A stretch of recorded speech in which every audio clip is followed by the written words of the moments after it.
Hi, my name is Rebecca Harvey. I am an associate professor of marriage and family therapy at Southern Connecticut State University.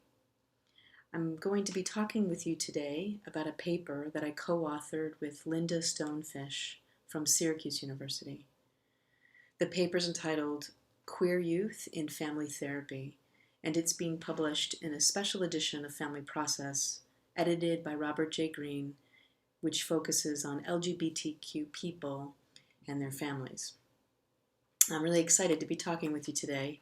We start our article by discussing the highlights of the really rapid cultural transformation in the last decade in our country around same-sex relationships. Most notably, this is represented by the Supreme Court decision in June to legalize same-sex marriage across the country. This cultural transformation has really broadened opportunities and also created a new set of risks for queer youth and their families. So on the one hand, this openness and increasing tolerance and acceptance has enabled queer youth to come out at younger and younger ages, and also to be increasingly fluid, even playful, about the expression of their sexual identities and gender identities. But on the other hand, there's been backlash against these kinds of cultural openness and transformative ideas. And now stark polarizations exist in our country where the level of support and acceptance can vary really widely from region to region, state to state, family to family, even situation to situation, which can be really confusing and sometimes even dangerous for queer youth who are negotiating these various contexts all at once. We also talk in our article a great deal about the concept of intersectionality, which has greatly affected our clinical work. This is basically the idea that every queer youth has unique intersections of identity. The research suggests that some of the most salient for queer youth are race, religion, region of origin, and immigration status. These intersections powerfully affect and alter lived experience. As a result, the experience of being queer cannot be examined separately or understood really effectively without also understanding how queerness intersects with cultural, familial, and individual variables. So, for example, in most of the psychological research historically, research about identity development in queer youth has really focused on white middle-class youth. However, the experience of queer youth of color have not been understood, or either widely understood or explored.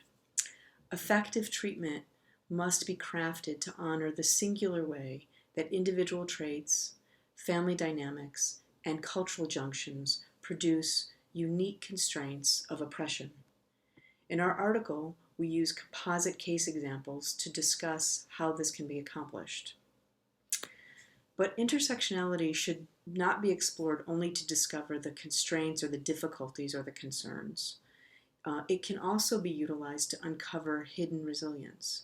So first of all, as family therapists, we think of resilience not as an individual characteristic, something one possesses or doesn't possess, but rather we think of it as a relational possibility, a potential within various relationships that can be uncovered or developed. But as caring adults, we must be willing to see resilience even if it looks different than we expect it to. Queer youth know firsthand about the various contexts they are negotiating, and they often develop strategies designed uniquely so they can do exactly that. But these strategies are often hidden to those unfamiliar with the specific life circumstances of these youth. So, as caring adults who attempt to intervene to support them, we must be aware of the formidable and sometimes ambiguous or even problematic ways that queer youth use to protect their burgeoning sexual and gender identities. So, an example of this might be flamboyance. Being flamboyant can make other people uncomfortable, and it might get a youth in trouble. But it can also be seen as protective, as a way to keep people away. And it can be also seen as a valid strategy to grow, differentiate, and succeed in unsupportive cultures and contexts, a way to become oneself. So understanding hidden resilience is critical to supporting queer youth precisely because of the complexity which frequently marks their lives.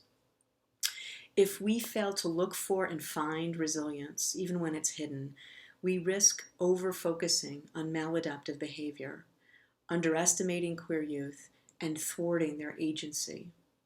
In this paper, we use composite case examples to illustrate the steps of our model of family therapy. How we look for hidden resilience, how we use it clinically to help clients lessen the particular types of domination and oppression that they uniquely face. So, thanks for listening and for reading. I welcome you to contact myself or Linda to talk more about these ideas.